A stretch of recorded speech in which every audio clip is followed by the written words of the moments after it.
उरळी कांचन पुण्यनगरीच्या मध्यभागी Sahyadri builders and developers साकारत आहेत सह्याद्री शेल्टर ऑफ ड्रीम्स।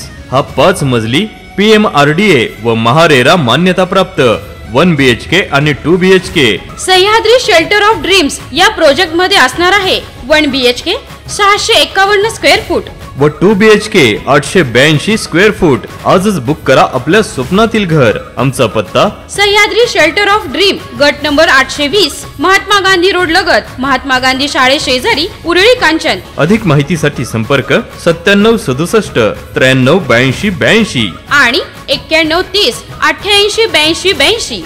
भंडाऱ्याचे उपविभागीय पोलीस अधिकारी डॉक्टर अशोक बागुल यांच्यावर एका तरुणीने विनयभंगाचा आरोप लावला होता। या प्रकरणाच्या चौकशीचा अहवाल भंडारा पोलीस अधीक्षकांनी मंत्रालयात पाठवला असून डॉक्टर अशोक बागुल यांच्या विरुद्ध कोर्टात चार्जशीट दाखल करण्यात आली आहे। आरोप असलेले SDPO बागुल यांच्यावर कुठलीही कारवाई न होता त्यांना पुन्हा भंडारा येथे कालपासून सेवेत रुजू करून घेतला आहे।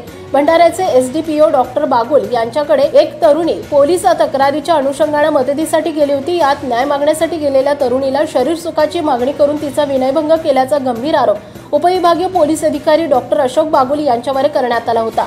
परिणामी पीडित तरुणीच्या तक्रारीवरून 7 जूनला भंडारा पोलिसांनी बागुल यांच्या विरुद्ध 354, 354 2, 509 कलमान्वये गुन्हा दाखल केला होता। या प्रकरणानंतर डॉक्टर बागुल हे वैद्यकीय रजेवर गेले होते। तब्बल महिनाभरानंतर डॉक्टर बागुल काल पुन्हा भंडारा येथे रुजू झाले आहेत। दरम्यान या गंभीर प्रकरणाचा तपास पवनीचे उपविभागीय पोलीस अधिकारी मनोज सिडाम यांनी केला। संपूर्ण चौकशीनंतर आता डॉक्टर बागुल यांच्या विरोधात कोर्टामध्ये चार्जशीट दाखल करण्यात आली आहे, तर चौकशीचा अहवाल मंत्रालयात सादर करण्यात आलाय।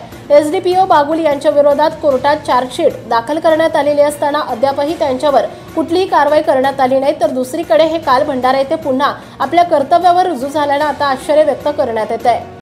महाराष्ट्रातील ताज्या आणि महत्त्वपूर्ण बातम्या पाहण्यासाठी आजच आमच्या रॉयल मीडिया न्यूज चॅनलला सबस्क्राइब करा आणि बेल आयकॉन प्रेस करा।